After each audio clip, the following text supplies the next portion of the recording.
Welcome to another episode of Pickle Juice. Today, I'm super excited to have somebody on that I know for quite a while now, and I would think of Dilanka as a friend as well as my ex-boss at one point as well, and we've worked together on a number of different things, but more closely together during my time at Exponia, which is now Bloomreach, where Dilanka was the GM. But looking back at Dilanka's career, he's worked at companies such as Telium, DataSift, Bloomreach, which was back then when we were both there, Exponia. He was a VP of operations at Moose. And then more recently, and I say more recently because it's been almost 4 years, right? He's then taken over. He's then been and gone and founded a company called Velaris, and is now currently the co-founder and CEO at Velaris. So, super excited to have you on, Dilanka. Welcome. Thanks for having me, Andy. Thanks for having me. Sure. So, what's going on at Velaris, man? So I think Velaris is, maybe you want to hear the story of like why we started Velaris, right? Yes. At Bloomreach, at Telium, even at Oracle, probably you missed. I was also at Oracle, obviously in the commerce sides. One of the biggest things that we were like trying to focus and fix was that CDP element within a B2C business. As in like, how do you nail that single customer view within the B2C arena? At Exponia, we kept talking about we need to build an Exponia for Exponia, if you recall it. Yeah, I do. I remember. That's the biggest, challenge we came upon when we were at Muse, because Muse is a hospitality tech business. Obviously, when the pandemic happened, we needed to be super efficient in terms of how we wanted to, treat our customers, operate within our customers, and start, giving them the services without obviously them feeling that we are like at a 25% of our services or resources. So we started looking for tools. We started looking for that Exponia for Exponia, and we started coming across quite a lot of competing tools or like the usual suspects. And that's where I met obviously Jose, my co-founder, and we instantly realized that there's a lot of room to be innovated within that space. So that's the inception of Velaris. So we got out of obviously Muse and started Velaris. It's been, it's sad to see like, the time is flying, and it's been 3.5 years since we, obviously started Velaris. It's been a fantastic time, 2 funding rounds, aiming to another round, and we're growing finally. We can see that, we found that product market fit, and we're beyond that product market fit and just about to cross that, the chasm. If I may use that term. That terrifying chasm, huh? Yes. Oh, man. And so you just mentioned, okay, you've secured 2 rounds, so congratulations on that. Thank you. And next is when are you going back on the campaign trail again? So I think we will. I have a feeling we'll have to start warming up probably starting October.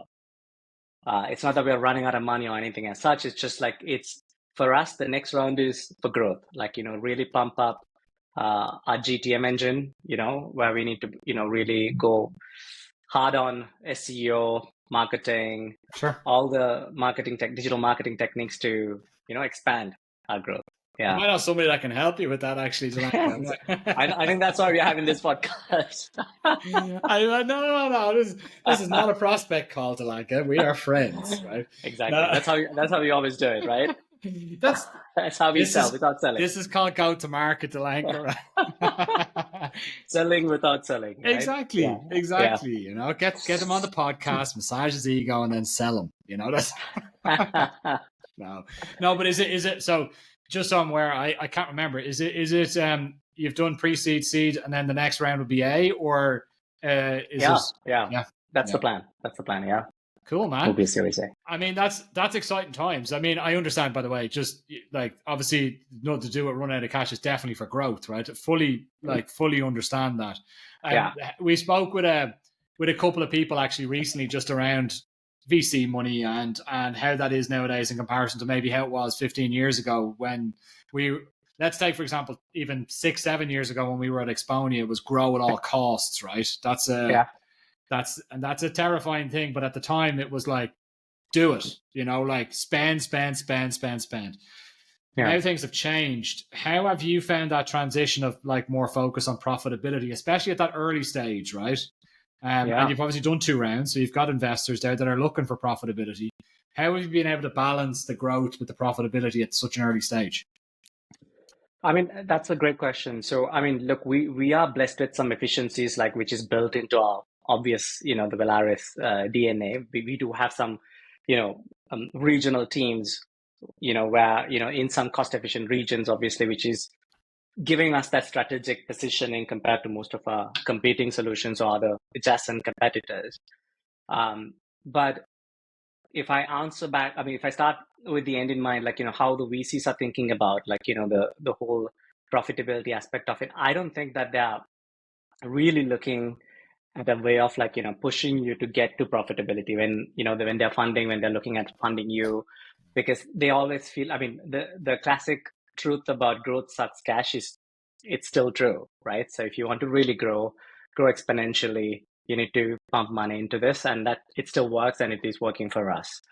But on the other hand, like if you could show some profitable signals, as in like at least if you can showcase that you could be profitable as and when you need to, and or you're striking that balance as you mentioned, how we are like, I mean, obviously our North Star metric is rule of 40, and how do you like stay above rule of 40? Can you get close to 60, 70 of the rule of 40 rather than those days, can we just kiss below rule of 40? Like, 6 years before, like, you in rule of 40, 38, you'll be like, okay, fine. We can. We're killing it, man. We're being it. overly efficient. Let's Exactly. Yeah. Exactly. And the money's, I mean, the investors were still happy. We could have done gymnastics, like even with Velaris, if you were like 6 years before, right? So with the growth that we are seeing, with the adoption we are seeing, with all the, product market fit, stretching of the product market fit that we see, like we can feel like, okay, we could have done a lot of things if we were like 6 years back in the day. But it's not just the VCs, right? Like, this whole profitability aspect is also impacting our customers. Yeah. Software businesses are buying less software than ever before.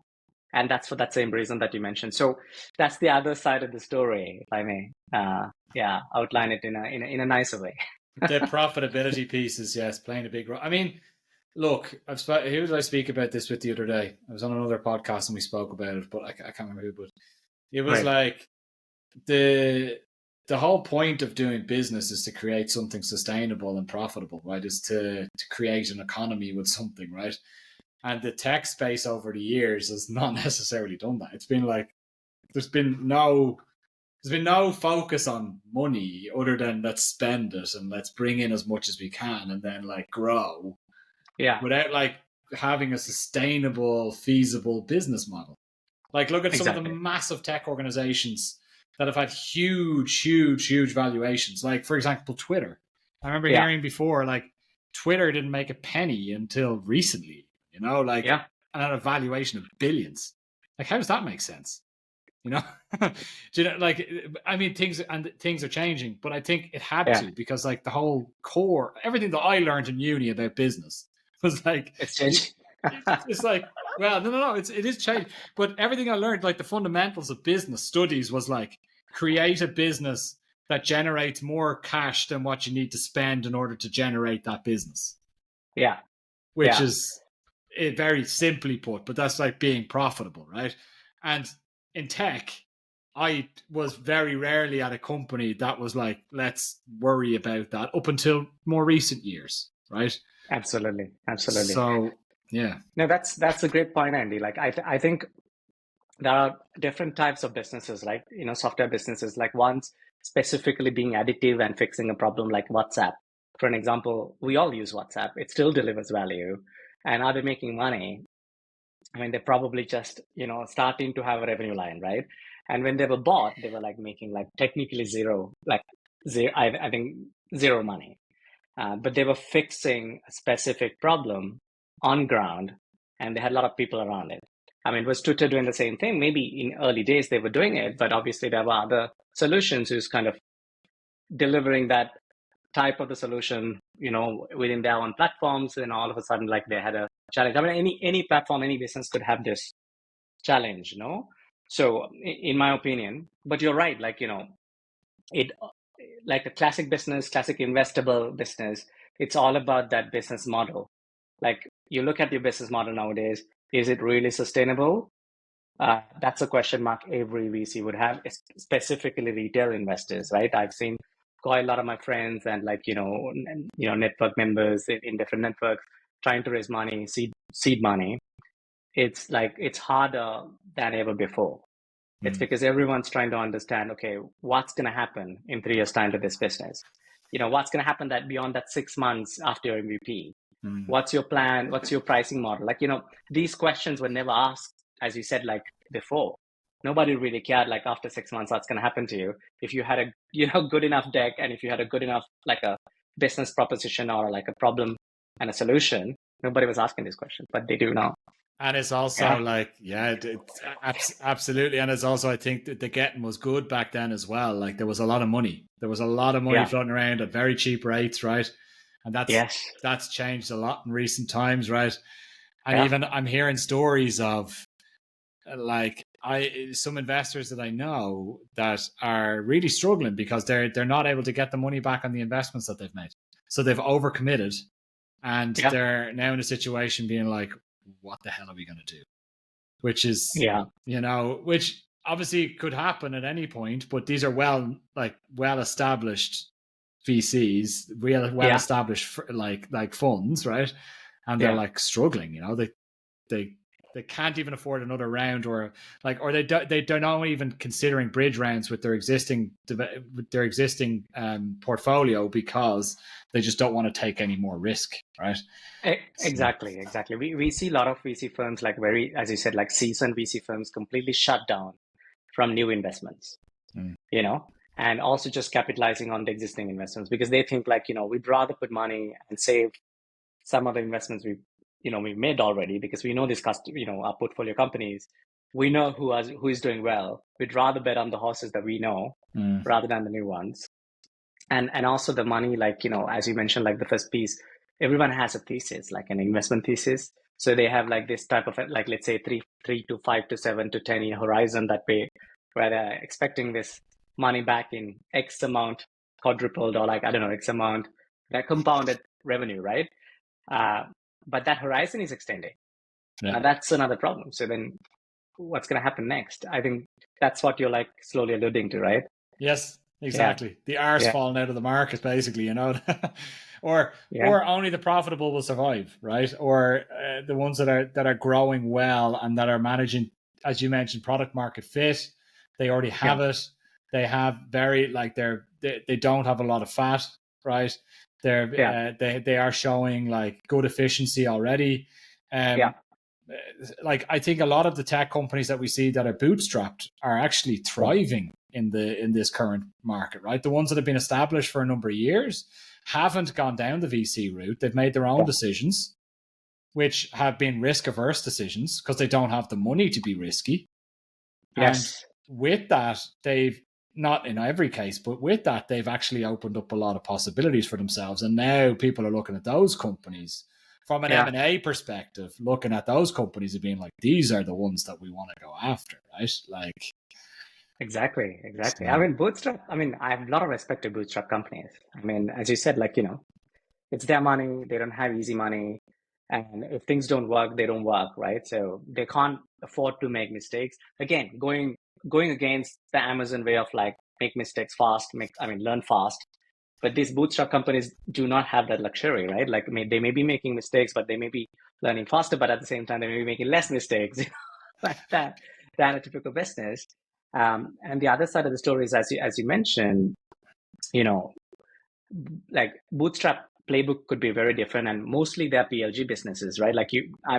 I'm yet to see a proper B2B SaaS business, which is bootstrap. There are a few very interesting stories. I think I've heard the story about, maybe I don't know if this is even worthwhile talking about. This is the automation platform, Zapier, right? Or Zapier, people call.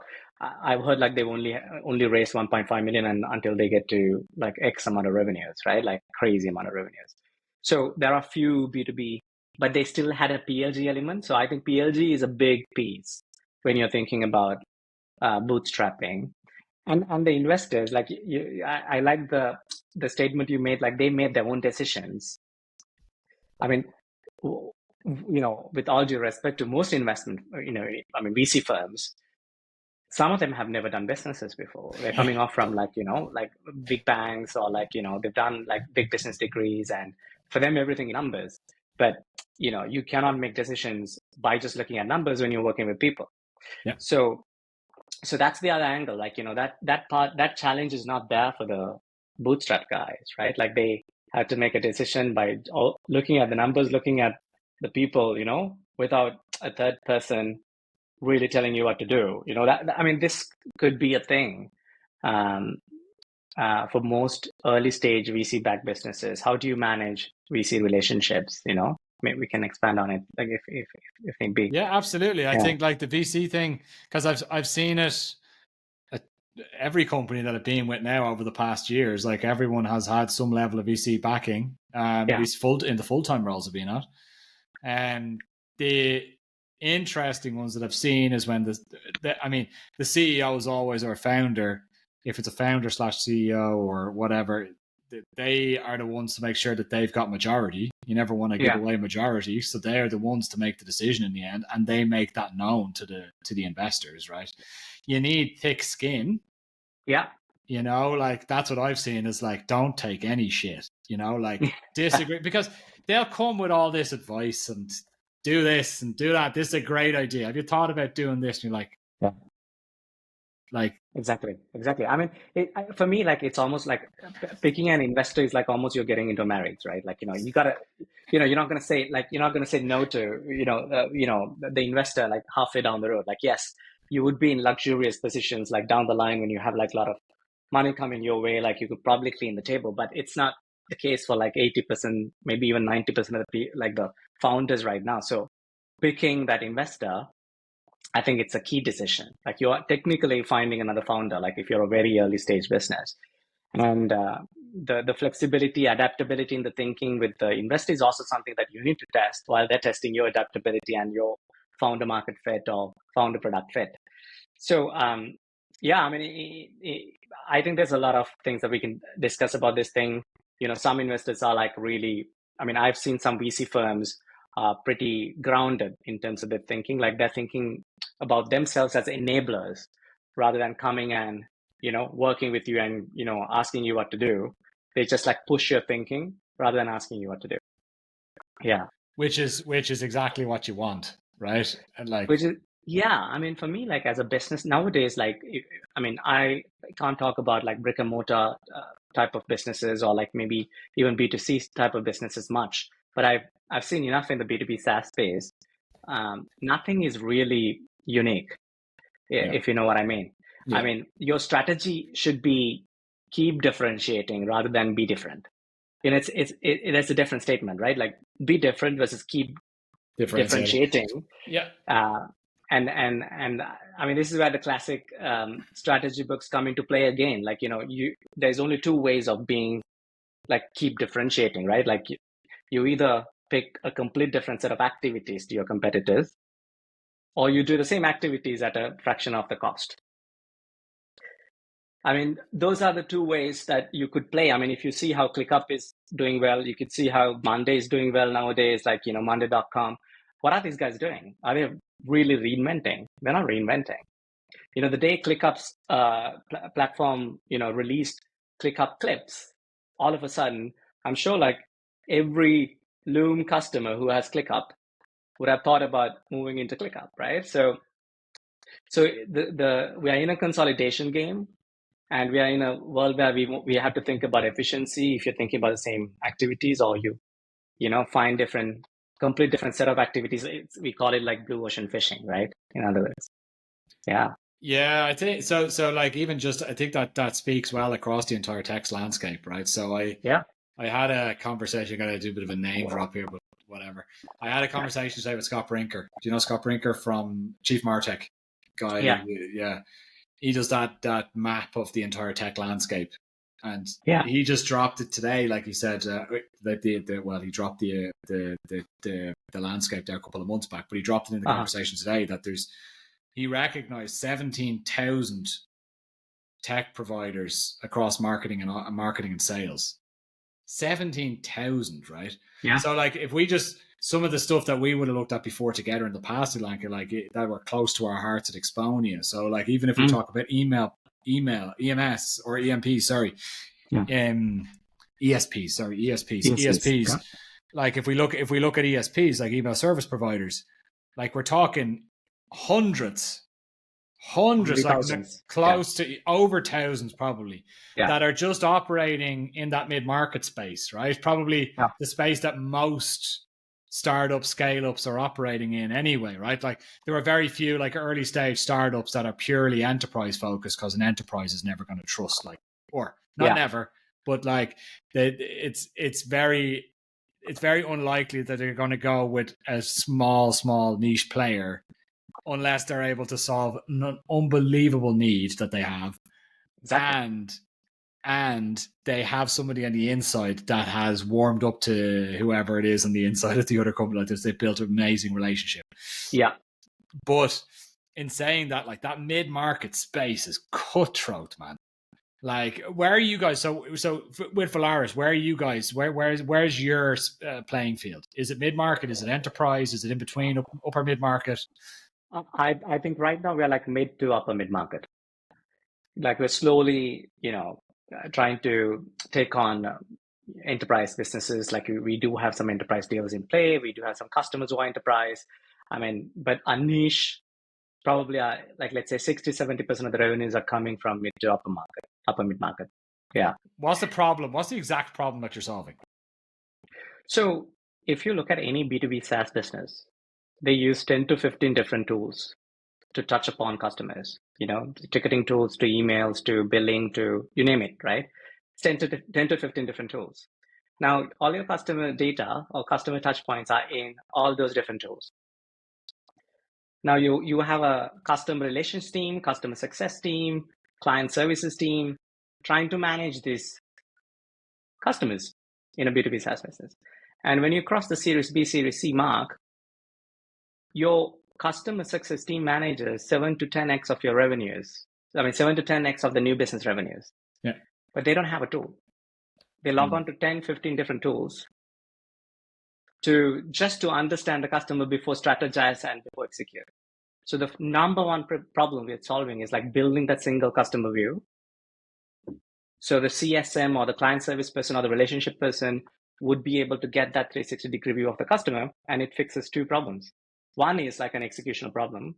Are you actually attending to the, fire that is burning down the house, or are you attending all fires? Because most CS or the post-sales teams are like firefighters nowadays. So you're in this is a day and age where you need to really prioritize your fires, as in like, are you actually attending the right type of fire?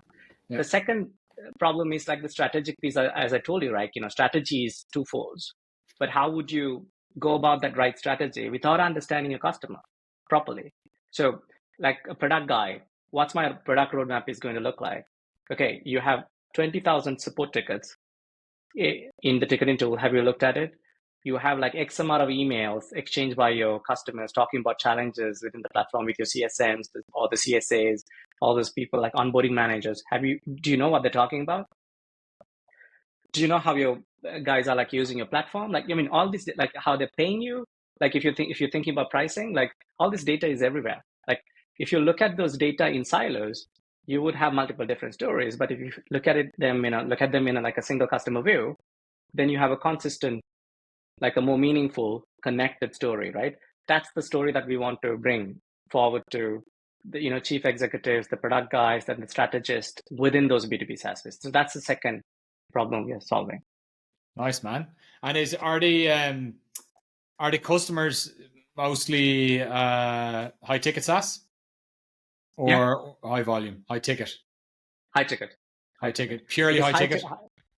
Well, we do have a mixed bag. We do have like, some cases where like, there's a PLG element to the B2B SaaS businesses where obviously then there's volume, but where there's high ticket is where we can really add value within Velaris. Yeah. Got it. All right. Question for you, man. So you set up the business like nearly 4 years ago now. What has been like the number one challenge for you? Like the thing that you've been pulling your bloody hair out of it? Growth. because growth is like it's never something that you want to get settled with, if you know what I mean. Yeah, Like, I I mean, know. we're all human beings. Like, you grow to 100%, you feel like, okay, if you would have, diminished our loss rate, or like brought down our loss rate by 50%, we would have grown like 300%, right? So for me, growth has few pillars, like as in brand awareness, field sales, as in enabling the field sales people so they could start bringing more deals. And the last aspect of growth is like, how do you cross sell, upsell, and expand your existing business? So for me, it's not a problem, but it's a good challenge that we're always thinking about in terms of how to maximize the growth. Yeah. There's no ceiling to that growth either, I found. Like for myself, I can only speak personally. Yeah. And I think we, based on some of the conversations that we've had over the years as well, and also working for the same company and so on, like we haven't shied away from ridiculous growth targets either, Absolutely. But it's always a good challenge, right? I like, and it's funny, like I spoke with somebody yesterday about my business. So Right. I spoke with a CFO. So somebody that I used to work with in another company was a CFO, and he said to me, I asked him how everything's going. He's now with another company, and he said, "Oh, things are good. After a while, I'll probably go fractional route, same as yourself, but not make it big like what you're trying to do, right?" And I was like, "Well, the problem is like you can just keep doing the same thing and just stay there, or you could try something new and try to bring it up to there, and then when you get there, you do the same thing again." And I'm starting to realize it's not for everyone, right? No, absolutely not. Yes, you're right. But I need it. And my wife also says to me, "She's like, why do you keep trying to scale? What, like, stop using the word scale. Jesus Christ. Like, stop saying scale about it. Stop trying to scale everything, Like, I'm like, but like, if it's not scalable, why are we doing it, Well, I take it. So, Yeah, I think some of our brains are wired that way, Andy. I mean, we don't want to get complacent, right? Like some of us, we just don't want to get complacent. Like we just want to push, and that's a strength and a weakness in some cases, obviously. But in the grand scheme of business and operating a business, I think this is something every business leader like you, I think, need to have, right? In my opinion. Yeah. I agree. It's it definitely it's probably not good for my heart, but nevertheless, it's maybe good for the mind. Yeah. It's like, Yeah. And also like I mean, it should come from a good place, right? As in like, sometimes people can misinterpret that feeling as a way of like, like you're being greedy. Like it's not you're being greedy, like, you're expanding to be additive, right?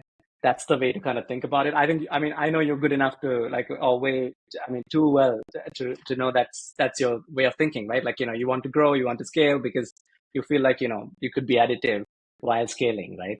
I just feel like I'm stuck if I'm not. Do you know what I mean? Like it's not. Yeah. It's nothing to do with earning more money or anything. Like money is not the thing here. Like it's not about like notoriety or anything. It's just like if we're not growing, we're not going type of thing. Like it makes me feel itchy, when we're not. So it's like okay, Absolutely. what are the next things that we're going to put in place in order to get to the next level? And the problem is the next level is always there. When you get to the next level, what's the next level? Like there's no end. There's no end, which is, fine. But I think into tech world, I offer services in the tech world. There typically is an exit at some point. But again, that sometimes for people is like doesn't even feel like an end though. Like that's So it's almost a new beginning, right? Like exit is a new beginning to most businesses. Like when I've just spoken to like a CEO who's been like he had a private equity deal, like it's a $400 million US deal. Obviously, they're planning for an IPO.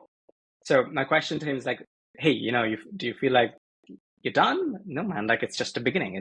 I'm just now I need to get to $1 billion and get to an IPO, right? So I think it's what some of us are being driven by, and you and I wouldn't be talking like this if you were not, if the humankind was not doing that, right? Exactly. Exactly. And I think to finish this off as well, I just make the comment: the fun never stops. That's the thing. Yeah. But hey, look, I don't want to take any more of your time, Dilanka. I need to jump as well. It's been really, really great, mate. Thank you so much for jumping on. No worries, buddy. Where can people find you, Dilanka? Where's the best place to get you? Find me on LinkedIn. Cool. I'll get everything shared in the description. And hey, guys, this has been another episode of Pickle Juice. And yeah, see you again next week for more great content. Dilanka, thanks a million, mate.